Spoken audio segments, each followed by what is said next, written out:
नमस्कार, knowledge plus TV देख रहे हैं आप। मैं हूं आपके साथ गुंजन। 2024 लोकसभा चुनाव में सपा की ओर से अब डिंपल यादव जनता के बीच काफी एक्टिव नजर आ रही हैं। वो हर राजनीतिक मुद्दे का सामना करती दिख रही हैं। स्वामी प्रसाद मौर्य के इस्तीफा दिए जाने पर डिंपल यादव ने जवाब दिया है। उन्होंने कहा है कि मैं समझती हूं कि चुनाव के दौरान स्वामी प्रसाद मौर्य जी पार्टी में आए थे, जो कि चुनाव नहीं जीत पाए थे। उनके बावजूद भी समाजवादी पार्टी ने उन्हें एमएलसी बनाकर विधानसभा में भेजने का काम किया और हम स्वामी प्रसाद मौर्य जी का पूरा सम्मान करते हैं।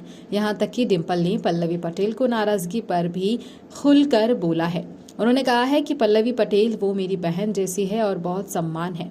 मेरे दिल में उनके लिए समाजवादी के सिंपल से वही लड़ी थी और जीती थी और हम चाहते थे कि उनकी माता जी लड़े और जीते और सदन पहुंचे, लेकिन वह अपनी पार्टी के सिंबल के लिए लड़ी और पल्लवी पटेल समाजवादी पार्टी के सिंबल से लड़ी और सदन तक पहुंची और मुझे खुशी है। और अगर आगे भी ऐसी कोई बात होगी तो पूरा समर्थन करेंगी पल्लवी पटेल जी का।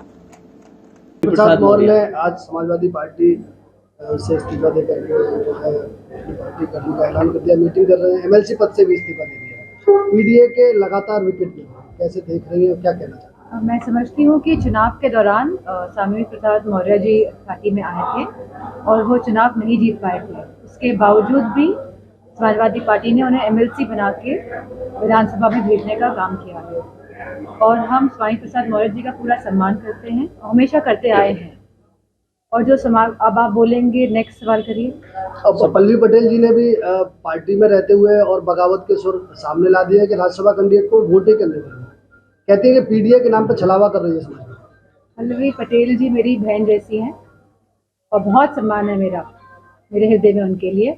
और समाजवादी पार्टी के सिंबल से पल्लवी पटेल जी लड़ी थी और जीती थी। हम चाहते थे कि पल्लवी पटेल की जो माता जी हैं वो भी समाजवादी पार्टी से जीते और वो भी सदन तक पहुंचे विधानसभा, लेकिन वो अपनी पार्टी के सिंबल से लड़ी और पल्लवी पटेल जी समाजवादी पार्टी के सिंबल से लड़ी और वो सदन तक पहुंची। हमें खुशी है और आगे भी इस तरह की कोई बात होगी तो हम पूरा समर्थन करेंगे पल्लवी पटेल। तमाम नेताओं ने कहा कि पीडीए का मतलब जो है पिछड़ा, दलित और अल्पसंख्यक है, तो क्या दलित और अल्पसंख्यक महिला नहीं हो सकती थी इन 3 कैंडिडेट्स में राज्यसभा की? मैं समझती हूँ बहुत छोटी लिस्ट थी, 3 लिस्ट की।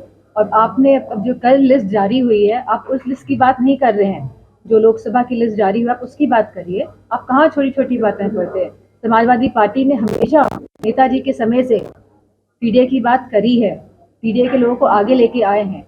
और समाजवादी पार्टी की जो विचारधारा है वो यह नहीं है कि पीडीए तक ही सीमित है। हम अगड़ों को भी साथ लेके चले हैं, गरीबों को भी, और जो भी शोषित वर्ग है उन सब को लेके आगे चलते आए हैं, पीछे भी और चलते रहेंगे। कांग्रेस से गठबंधन होने की लगातार वरिष्ठ नेता बात कर रहे हैं और अगर गठबंधन होता है तो आप सबको क्या न्याय यात्रा में शामिल होने वाले राष्ट्रीय? मैं तो मैनपुरी में हूँ क्योंकि ये क्षेत्र मेरा है और मुझे नहीं पता कि क्या डिसीजन हो रहा है लखनऊ में। आपके चुनाव की तैयारी कैसे चल रही है? 24 में आप भी कैंडिडेट हैं यहाँ से, आप क्या इस बार मैनपुरी के समस्त लोग जो हैं उन्होंने भरपूर प्यार दिया है, सम्मान दिया है और मैं समझती हूँ जिस तरह पिछली बार लोकसभा सीट मैनपुरी ने समाजवादी की तो विचारधारा का समर्थन किया था, आने वाले समय में आप देखेंगे कि पिछले वोटों से भी बढ़ चढ़ के इस बार हम जीतेंगे। समाजवादी पार्टी की दूसरी लिस्ट जारी होगी प्रत्याशी की, लेकिन चाचा का इस बार उसमें भी नाम नहीं है।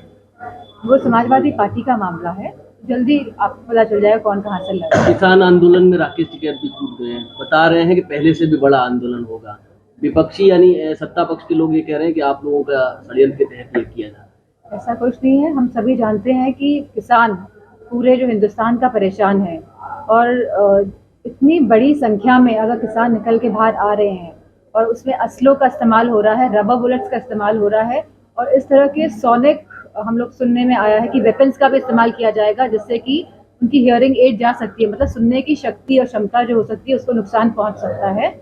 मीडिया वालों को मैं देखा है कि वो बुलेट प्रूफ जैकेट्स, टोपी लगा के, हेलमेट लगा के वहाँ पहुंचे, लेकिन हमारा जो किसान है जो सरहदों में बैठा हुआ है दिल्ली के, वो बिना किसी इस तरह के यंत्र पहने बैठा हुआ लगातार घायल हो रहा है। तो मेरा मानना है कि सरकार को उनकी बात सुननी चाहिए।